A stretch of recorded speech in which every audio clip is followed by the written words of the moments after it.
This rather intimidating instrument from our collection is a deserter's stamp, and yes, it is exactly as unpleasant as it sounds.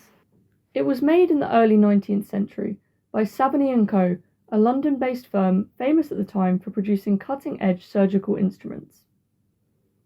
But this particular device wasn't designed to save lives, it was designed to mark them, because this small brass contraption, with its neat little array of needles, was used to permanently brand soldiers who deserted from the British Army.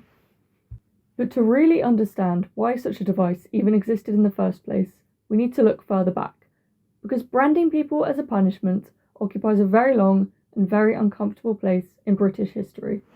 Branding wasn't new in the 1800s, far from it. In ancient Greece and Rome, slaves and fugitives were marked with letters or symbols, a permanent and visible mark of their criminality or ownership. Britain picked up the practice early too, and by the Norman era, and especially under Tudor rule, branding had become a part of the legal system. Under King Edward VI's Statute of Vagabonds in 1547, the government ordered vagabonds to be branded with a V on the chest, brawlers with an F for fraymaker, and runaway slaves with an S on either their cheek or forehead. The logic was simple, if brutal: deterrence and identification, a way to shame someone publicly and label them for life as criminals and marginals. Over time, branding gradually fell out of favour.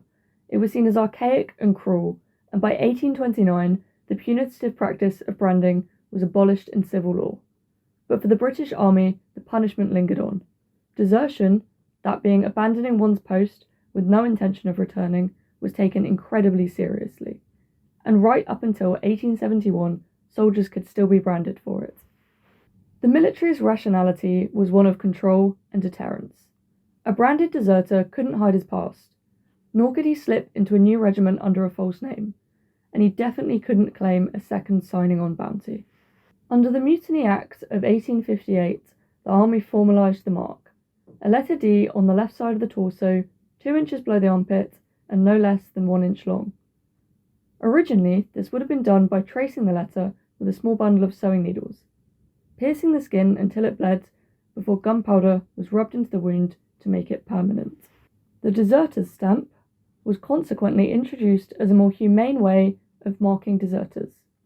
The deserter stamp in our collection was recently disassembled as part of its condition check, as you can see here.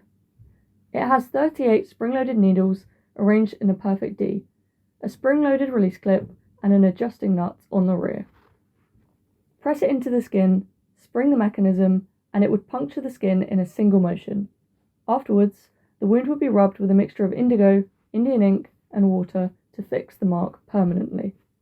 The Queen's regulations were extremely specific as to how the punishment was to be carried out: on parade, in the presence of the men, and by the drum or bugle major in infantry regiments. The regimental surgeon had to be in attendance, not so much to observe the man's condition, but to instruct the operator in the correct use of the instrument. When we look at this instrument today, with its tidy engineering and unsettling purpose, it stands as a stark reminder of how discipline was enforced in the British Army for centuries. The deserter's stamp captures an entire approach to military order preserved in little more than brass and needles. If you'd like to hear more stories from the collection, don't forget to like this video and subscribe for more deep dives into Dorset and Devon's military past. Thank you to the National Lottery Heritage Fund and to National Lottery players who have made this video and videos like this possible.